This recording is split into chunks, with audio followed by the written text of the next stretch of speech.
कुछ टाइम पहले मैंने यूट्यूब पे एक पोस्ट करी थी जिसमें मैंने आपसे पूछा था कि आप क्रिएटिन को लेकर अपने डाउट पूछ सकते हो। तो आज के इस वीडियो में हम लोग क्रिएटिन के बारे में ही बात करेंगे। सबसे बेसिक क्वेश्चन जो किसी ने पूछा है वो है कि क्रिएटिन क्या है और इसे क्यों ले सकते हैं। तो जो क्रिएटिन है ये एक नेचुरल सब्सटेंस है जो कि हमें मिलता है फिश और मीट प्रोडक्ट से, लेकिन इसे हमारी जो बॉडी है वो भी बनाती है। हमारे पैंक्रियास, लिवर और किडनी, ये तीनों बॉडी पार्ट्स हमारे अंदर क्रिएटिन को नेचुरली प्रोड्यूस भी करते हैं और ये तीनों मिलके दिन का लगभग 1 ग्राम के आसपास क्रिएटिन प्रोड्यूस करते हैं हमारी बॉडी के अंदर। अब क्रिएटिन क्या है ये हमने देख लिया है। अब इसे क्यों ले सकते हैं ये जानने के लिए हमें पहले ये देखना पड़ेगा कि क्रिएटिन काम कैसे करता है। हमारी बॉडी में मसल्स रहती है और अगर हमें मसल्स से कोई भी काम करवाना है, कोई भी वर्क करवाना है, तो उसके लिए हमारी मसल्स के अंदर एक चीज़ की ज़रूरत पड़ती है और वो होता है ATP। अगर हमारे मसल के अंदर ATP नहीं रहेगा तो हम कोई काम भी नहीं कर पाएंगे। जैसे गाड़ी को चलाने के लिए पेट्रोल चाहिए और किसी दुकान से कोई सामान लेना है तो फिर उसके लिए पैसे देने पड़ते हैं। तो सेम वैसे ही अगर मसल से कुछ काम करवाना है तो मसल्स को ATP की ज़रूरत पड़ेगी। बिना ATP के मसल कोई काम नहीं कर पाएगी। और जो हमारी ये मसल है ये एक फ़िक्स अमाउंट का ही ATP अपने अंदर स्टोर करके रख सकती है। जैसे कि हमारी मसल है तो हम मान लेते हैं कि ये पूरी मसल में इतना ATP अभी स्टोर किया हुआ है। ATP का फुल फॉर्म होता है एडिनोसाइन ट्राइफॉस्फेट और इसके अंदर क्या होता है, एडिनोसाइन रहता है और 3 फॉस्फेट के मॉलिक्यूल्स रहते हैं। तो ये एक ATP है। जब भी हम कोई काम करते हैं तब हमारी मसल क्या करती है, ATP को यूज़ करती है और जब ATP को यूज़ कर लेती है तो हमारे पास ADP बचता है और ADP में एक एडिनोसाइन का मॉलिक्यूल रहता है और 2 फॉस्फेट के मॉलिक्यूल्स रहते हैं। जैसे केला खाने के बाद हम छिलका फेंक देते हैं तो वैसे ही हमारी मसल ATP को यूज़ करने के बाद ADP छोड़ देती है। लेकिन हमारी मसल को अगर कुछ भी काम करना है तो उसके लिए हमें ATP की ज़रूरत पड़ेगी। ADP को यूज़ करके हमारी मसल एनर्जी प्रोड्यूस नहीं कर सकती है। लेकिन जो ये ADP रहता है इसी में अगर हम लोग एक फॉस्फेट का मॉलिक्यूल और जोड़ देंगे तो ये वापस से ATP बन जाएगा। मतलब हमारे पास पहले ATP था, मसल ने इसको यूज़ करके एनर्जी बना ली तो फिर ADP बच गया। अब इसको अगर एक और फॉस्फेट का मॉलिक्यूल मिल जाएगा तो ये फिर से ATP बन जाएगा और ATP को यूज़ करके हमारी मसल फिर से एनर्जी प्रोड्यूस कर सकती है। और हमारी बॉडी में जो ATP है ये बनता रहता है और यूज़ होते रहता है। मतलब हम कोई काम करेंगे तो ATP यूज़ हो जाएगा, फिर हमारी बॉडी वापस से वो ATP बना लेती है जिसको हम फिर से यूज़ कर पाएँ। मतलब हमारे साथ ऐसा कभी भी नहीं होता कि हमने कोई एक काम कर दिया फिर ज़िंदगी भर वो काम नहीं कर पाएंगे। हम फिर से वो काम कर लेते हैं। भले आपने अगर एक बार 100 मीटर लगाई है, एक बार आप थक जाओगे, कुछ टाइम बाद लेकिन आप रिकवर हो जाओगे, तब आप फिर से दौड़ सकते हो क्योंकि तब तक आपका जो वो ATP यूज़ हो चुका था वो फिर से रिकवर हो जाता है। आप इसको ऐसे समझ सकते हो कि जैसे ये जो लाल कलर का बॉक्स है ये हमारी मसल है और उसके अंदर ये ब्लू कलर की लाइन है, इतने लेवल तक ATP भरा हुआ है। एक बाल्टी के जैसे या फिर एक टंकी के जैसे आप समझ सकते हो कि ये हमारी मसल एक टंकी के जैसी है और इसके अंदर इतना ATP भरा हुआ है। जैसे जैसे मतलब हम लोग कोई एक्सरसाइज करते हैं तो हमारी मसल के अंदर से ATP यूज़ होते जाता है और वो वापस से ATP बनते जाता है। हमारी मसल्स में इतना ATP है और वो ATP यूज़ होते जाएगा और वापस से वो रिप्लेनिश भी होते जाएगा, वापस से वो हमारी मसल्स के अंदर ATP बनते जाएगा। अब लेकिन क्रिएटिन हमें ATP बनाने में कैसे हेल्प करेगा या फिर कैसे हमारे इवेंट में हेल्प करेगा वो जानने के लिए हमें थोड़ा और देखना पड़ेगा कि कैसे हमारी मसल ATP बनाती है और कैसे उस ATP को यूज़ करती है। यहाँ पे आप देख सकते हो कि ये टंकी में सिर्फ एक पाइप आ रहा है और एक पाइप जा रहा है, मतलब इतना ATP आएगा और इतना ATP चले जाएगा। लेकिन ऐसा हमारी बॉडी में नहीं होता है। हमारी मसल में ATP 3 तरीके से बन सकता है और हम उस ATP को भी 3 तरीके से यूज़ कर सकते हैं। यहाँ पे हमारे मसल के अंदर क्या है, ATP है। मसल ATP को यूज़ कर लेगी तो क्या बच जाएगा, ADP बच जाएगा। अब ADP को क्या चाहिए, एक फॉस्फेट का मॉलिक्यूल चाहिए। अगर फॉस्फेट का मॉलिक्यूल मिल जाएगा तो ये वापस से ATP बन जाएगा।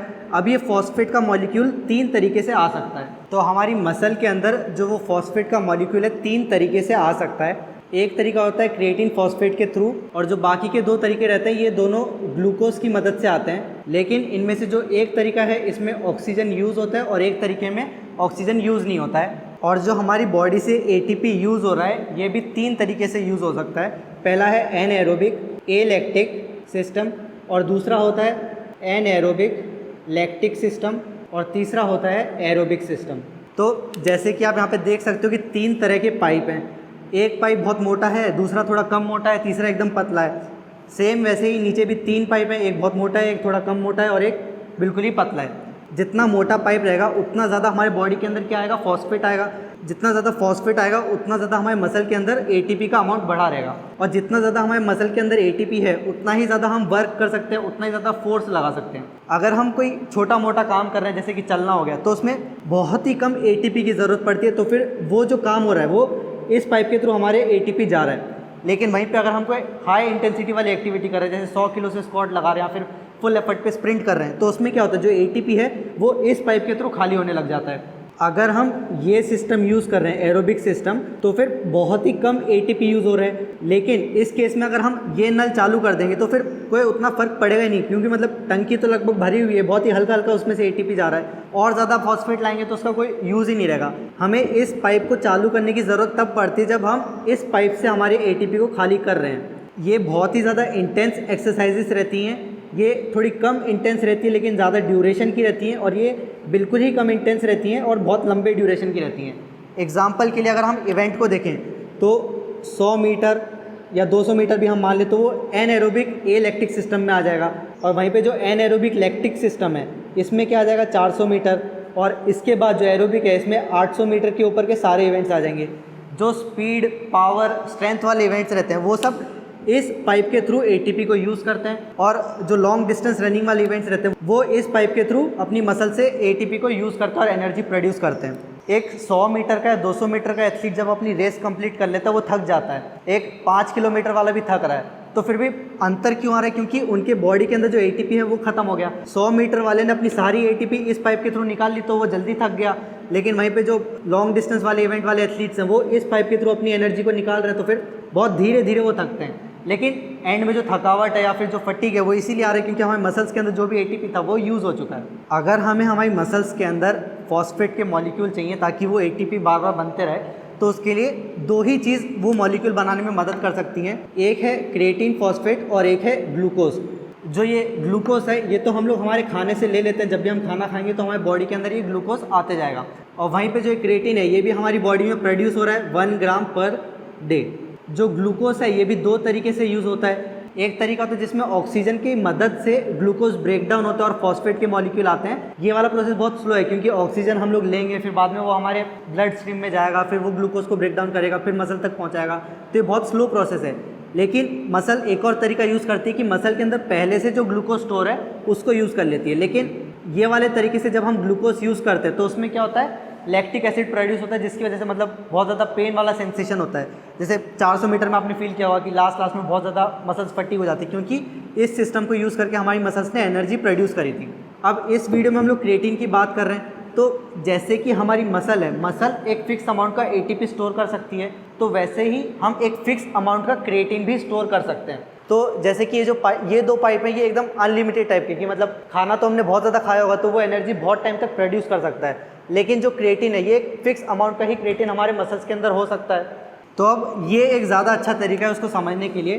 तो जैसे कि जब हम क्रिएटिन खा रहे हैं तो क्रिएटिन खाने से हमारा जो क्रिएटिन फॉस्फेट वाली टंकी है ये ज़्यादा भर जाती है, और अगर हम कोई ऐसी एक्टिविटी कर रहे हैं जिसमें बहुत ज़्यादा एटीपी तुरंत यूज़ हो रहा है तो फिर ये वाली टंकी से उसके अंदर बहुत जल्दी वो एटीपी भरा जा सकता है। अगर हम क्रिएटिन नहीं खा रहे हैं तो हमारा जो ये क्रिएटिन वाली टंकी है इसके अंदर सिर्फ इतना ही क्रिएटिन का फॉस्फेट रहेगा, और अगर हम कोई ऐसी एक्टिविटी कर रहे हैं जिसमें बहुत ज़्यादा हमें एटीपी की ज़रूरत है, बहुत ज़्यादा एफर्ट लगाना पड़ रहा है, तो हमारे मसल के अंदर जो एटीपी है वो बहुत जल्दी ख़त्म होने लग जाएगा। जल्दी ख़त्म हो जाएगा तो हम जल्दी थक जाएंगे। लेकिन अगर हमारी ये टंकी का जो लेवल है ये थोड़ा और भरा होता तो फिर ये हमें और ज़्यादा फॉस्फेट के मॉलिक्यूल दे सकती थी, जिसकी वजह से एटीपी का लेवल भले जल्दी ख़त्म हो रहा है लेकिन वो फिर से बन भी जाता और उसको हम और यूज़ कर सकते थे।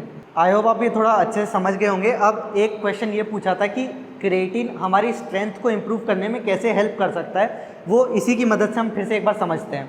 इसके हम लोग दो केस देख लेते हैं। तो अब अगर एक एथलीट है और वो मान लेते हैं कि 80 केजी से स्क्वाट कर पा रहा है, 80 केजी से वो स्क्वाट कर लेता है, और जो ये एथलीट है जो 80 किलो से स्क्वाट कर पा रहा है ये बिल्कुल भी क्रिएटिन नहीं ले रहा है, अभी तक इसने क्रिएटिन नहीं लिया है। तो ये उसकी मसल है और ये क्रिएटिन वाली टंकी है, सेम वैसे ये उसकी मसल है और ये क्रिएटिन की टंकी है। मतलब इतना उसके अंदर एटीपी होगा और इतना क्रिएटिन के फॉस्फेट होंगे। अब अगर वो 80 किलो से स्क्वाट कर रहा है तो हर रैप करने के बाद उसके अंदर जो एटीपी का अमाउंट है वो कम होते जाएगा। पहले इतना था फिर थोड़ा कम हो गया, अगर वो एक और रैप करेगा तो फिर ये और कम होकर इतना आ जाएगा। तो जैसे जैसे हम रैप्स बढ़ाते जाएंगे तो हमारे मसल्स के अंदर जो एटीपी का अमाउंट है वो कम होते जाएगा। अगर ये क्रिएटिन नहीं ले रहा तो इसका क्रिएटिन का लेवल इतना ही होगा, तो ये हमें भले एक सेट और करा देगा लेकिन ये इतना ज़्यादा नहीं रहेगा कि हम और ज़्यादा रैप्स कर पाएँ। और एक टाइम ऐसा आएगा कि इसके मसल के अंदर सारा एटीपी खत्म हो चुका होगा, और मान लेते हैं कि इस केस में उसने 8 रैप करे होंगे। सेम वैसे ही अगर ये क्रिएटिन लेने लग जाएगा, इसके मसल के अंदर जो क्रिएटिन फॉस्फेट का लेवल है वो भरा रहेगा, और एटीपी तो वैसे ही पहले से मतलब भरा रहता है कुछ टाइम बाद।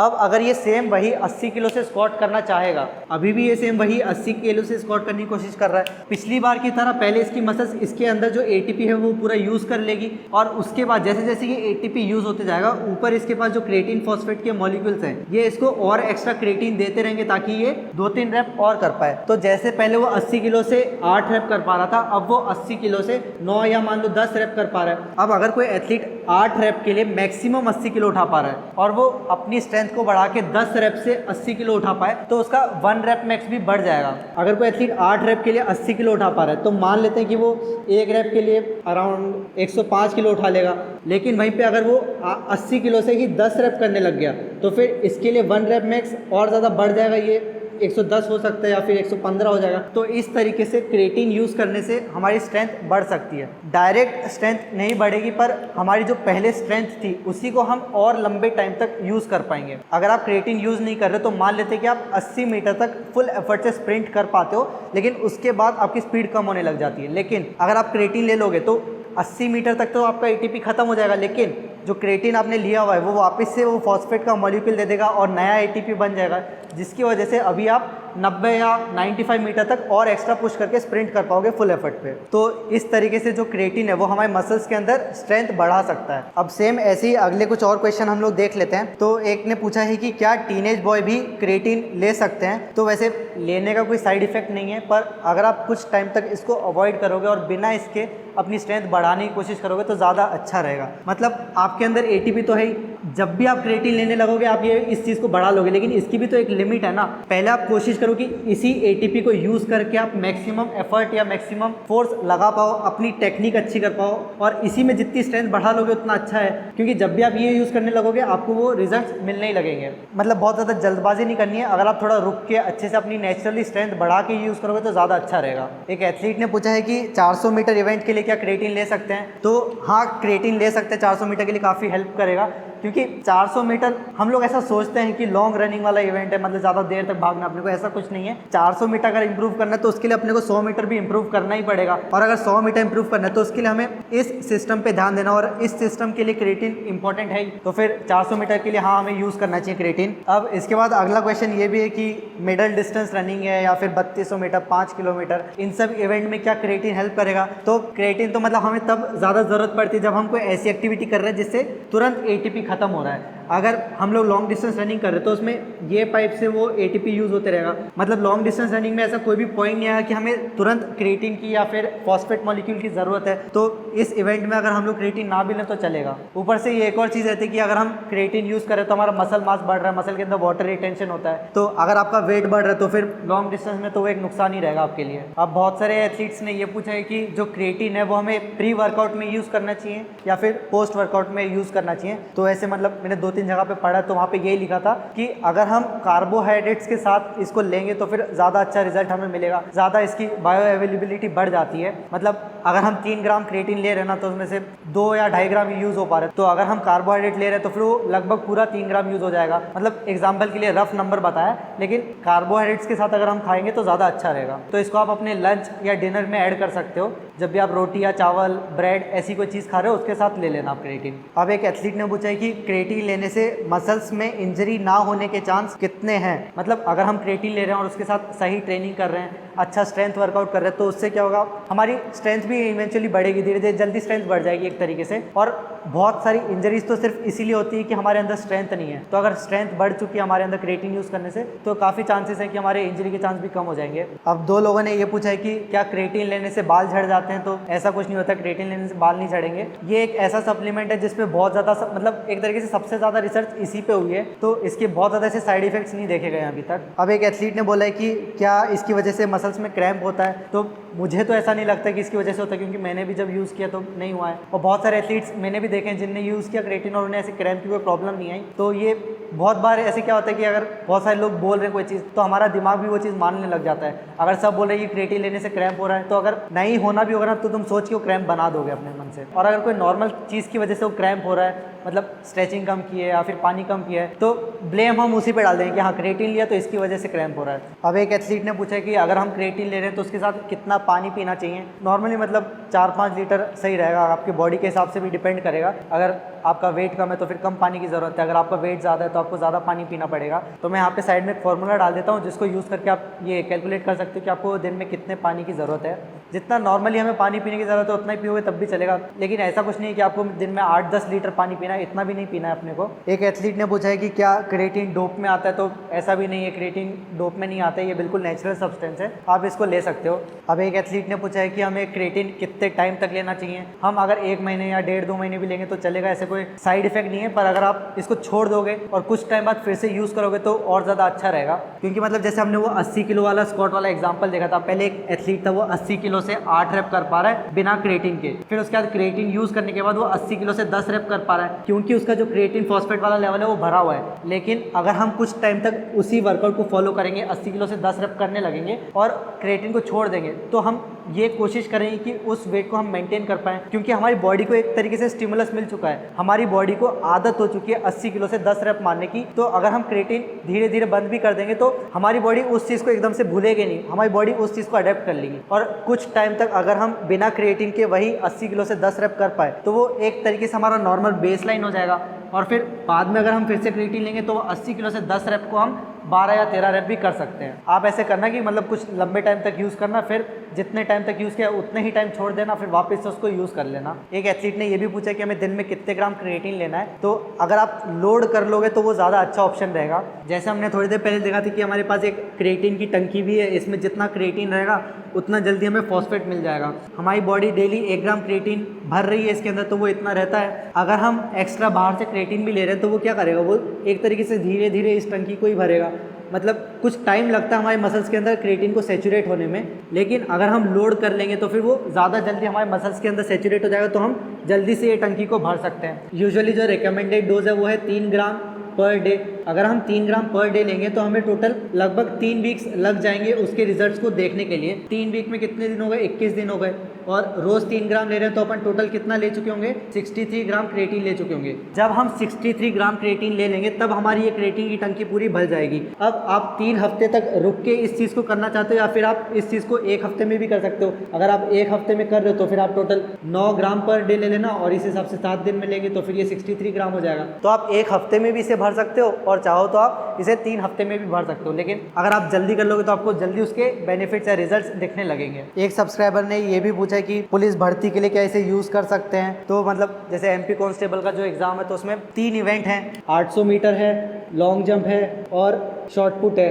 तो इनमें से जो ये 2 इवेंट रहते हैं इनमें हमें सबसे ज़्यादा एटीपी की ज़रूरत पड़ती है। मतलब इन 2 इवेंट में हमारी मसल्स इस टंकी के थ्रू वो एनर्जी को यूज़ कर रही है, एटीपी को यूज़ कर रही है। तो अगर आप क्रिएटिन ले रहे हो तो फिर वो चीज़ आपको इन दोनों इवेंट में थोड़ा बहुत हेल्प कर सकती है, लेकिन 800 मीटर में उतना ज़्यादा बेनिफिट नहीं मिलेगा। लेकिन हाँ, अगर आप पुलिस की भर्ती की तैयारी कर रहे हो और साथ में आप वेट ट्रेनिंग भी कर रहे हो, स्ट्रेंथ ट्रेनिंग भी कर रहे हो, तो उसके साथ आप ले सकते हो इसको, आपको रिजल्ट अच्छा ही मिलेगा। अब एक और डाउट ये था कि जो क्रिएटिन है ये बॉडी बिल्डर्स भी लेते हैं, एथलीट भी लेते हैं, तो दोनों का गोल एकदम अलग है, लेकिन फिर भी ये दोनों तरह के एथलीट्स क्रिएटिन को क्यों लेते हैं वो देखते हैं। अब 2 तरह के लोग रहते हैं जो क्रिएटिन लेते हैं, एक तो होता है एथलीट्स और एक होता है बॉडी बिल्डर। जो एथलीट है इनका गोल क्या है, इनको फास्ट बनना है, मतलब अपनी स्पीड को इंक्रीज करना है या फिर फोर्स प्रोडक्शन बढ़ाना है, मतलब ज़्यादा से ज़्यादा ये लोग फोर्स लगा पाएंगे, इनका गोल रहता है। अब अगर किसी इंसान को अपनी स्पीड बढ़ानी या फिर फोर्स प्रोडक्शन बढ़ाना है तो उसको अपनी स्ट्रेंथ को बढ़ाना पड़ता है, क्योंकि जितनी ज़्यादा हमारे पास स्ट्रेंथ रहेगी उतना ही ज़्यादा हम पुश कर पाएंगे, उतना ही ज़्यादा एफर्ट लगा पाएंगे ट्रैक के ऊपर। और स्ट्रेंथ का तो हमने देख लिया था कि कैसे क्रिएटिन उस चीज़ में हेल्प करता है, लेकिन अगर स्ट्रेंथ ही चाहिए तो फिर बॉडी बिल्डर इसको क्यों यूज़ करते हैं। वो सिंपली इसलिए यूज़ करते हैं क्योंकि अगर बॉडी बिल्डर की स्ट्रेंथ इंप्रूव हो चुकी है तो वो जो बॉडी बिल्डर है वो अपने सेट्स और रेप्स को ज़्यादा हैवी वेट के साथ कर पाएगा, जिसकी वजह से उसकी मसल और ज़्यादा ब्रेक डाउन होगी और उसकी वजह से वो और ज़्यादा मसल बिल्ड कर पाएगा। बॉडी बिल्डर को मसल मास चाहिए और मसल मास बनाने के लिए मसल को क्या करना पड़ेगा, ब्रेक करना पड़ेगा, ब्रेक मसल्स। लेकिन जब बॉडी बिल्डर एक चीज़ को बहुत टाइम तक कर चुका है, मतलब मान लो कोई बॉडी बिल्डर है वो 110 किलो से बेंच प्रेस कर रहा है, मतलब उसे काफ़ी ज़्यादा टाइम हो गया 110 किलो से बेंच प्रेस करते हुए, तो उस बॉडी बिल्डर की जो मसल्स है वो इस वेट के साथ अडेप्ट हो जाएगी, मतलब उसकी मसल को एकदम हल्का वेट लगने लग जाएगा कुछ टाइम बाद। तो इस वेट से उसकी मसल्स को और ज़्यादा ब्रेक करना मुश्किल हो जाएगा, क्योंकि उसके पास पहले ही अच्छी खासी मसल बन चुकी है। अब उसे और ज़्यादा वेट लिफ्ट करना पड़ेगा ताकि वो अपनी मसल को और तोड़ पाए, और ज़्यादा वेट लिफ्ट करना है तो उसके लिए हमें स्ट्रेंथ को बढ़ाना पड़ेगा, तो इसलिए बॉडी बिल्डर्स भी क्रिएटिन को यूज़ करते हैं। अब एक और चीज़ है कि जो क्रिएटिन है उसके बहुत सारे टाइप्स आते हैं। आपको क्रिएटिन मोनोहाइड्रेट मिल जाएगा, HCl मिल जाएगा और माइक्रोनाइज मिल जाएगा। अभी जितने भी क्रिएटिन के तरीके हैं उनमें से सबसे ज़्यादा रिसर्च और जो डेटा है वो मोनोहाइड्रेट के बारे में ही है, और यही सबसे ज़्यादा मतलब सस्ता भी है और इफेक्टिव भी है। तो अगर आप क्रिएटिन ले रहे हो तो मोनोहाइड्रेट लोगे तो वो ज़्यादा अच्छा ऑप्शन रहेगा। और हाँ, आपको अभी थोड़ी देर पहले वो क्रिएटिन लोडिंग का बताया था कि आपको डेली 9 ग्राम लेना है 1 हफ्ते तक अगर आप लोड कर रहे हो, और आपको वो चीज़ कंटिन्यू नहीं रखनी। मतलब 1 हफ्ते तक अगर आपने 9 ग्राम ले लिया तो उसके बाद आप वापस से 3 ग्राम लेना स्टार्ट कर देना। और अब अगर आपको क्रिएटिन लेना भी है तो आप डिस्क्रिप्शन को चेक कर सकते हो, मैं 2-3 अच्छी ब्रांड के वहाँ पे लिंक्स डाल दूंगा। और अगर आपको ये वीडियो पसंद आई हो तो इसे लाइक कर देना, चैनल पे नए हो तो सब्सक्राइब कर देना ताकि आप ऐसी वीडियोस को मिस ना करो।